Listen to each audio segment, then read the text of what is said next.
आतंकवाद और राष्ट्रवाद।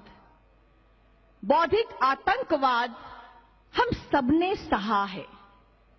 प्राइमरी एजुकेशन से हायर एजुकेशन तक हम सबने भुगता है।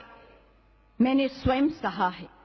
उदाहरण देना चाहूंगी, 2008 दिल्ली यूनिवर्सिटी बीए पास कोर्स, टॉपिक पढ़ाया जा रहा है ancient culture in India.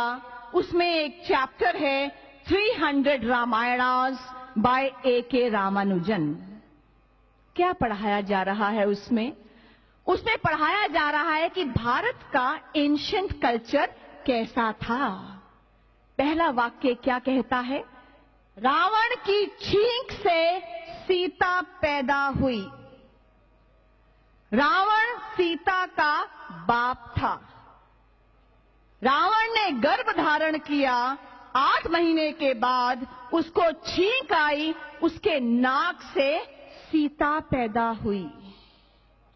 Delhi university BA pass course, compulsory subject.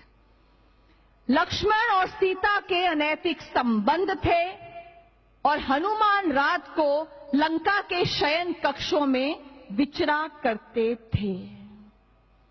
जब ये बात ध्यान में आई तो हमने कोर्ट का दरवाजा खटखटाया। हमने कोर्ट से कहा कि ये इंसल्टिंग है, डेरोगेटरी है, डिफेमेटरी है, it has to go. Court told us, why don't you be more tolerant? Court ने हमें कहा कि ये एजुकेशन का मामला है, यूनिवर्सिटी का मामला है, कोर्ट इसमें इंटरफियर नहीं करेगी। हम सुप्रीम कोर्ट गए।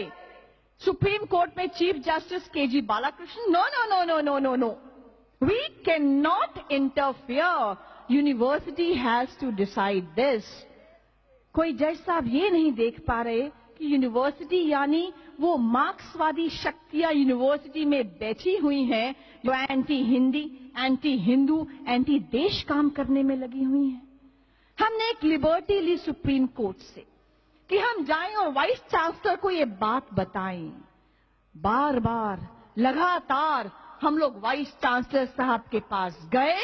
उसके बाद एकेडमिक काउंसिल में हम में से कुछ राष्ट्रवादी प्रोफेसर्स ने इसको एजेंडे में डाला, उठाया और इस चैप्टर को कोर्स से सदा के लिए हटा दिया गया। यहां तो तालियां बजी। तब क्या हुआ? तब राष्ट्रीय न्यूज चैनल से लेकर राष्ट्रीय समाचार पत्रों की हेडलाइन से लेकर न्यूयॉर्क टाइम्स और बीबीसी तक क्या कहा गया? Saffronisation of education, talibanisation of education, expression right to speech under threat in India. अभिव्यक्ति की स्वतंत्रता पर आघात हो रहा है। कौन कर रहा है ये आघात? ये आघात कर रहे हैं हिंदू फ्रिंज एलिमेंट्स। सहा, चुप रहे।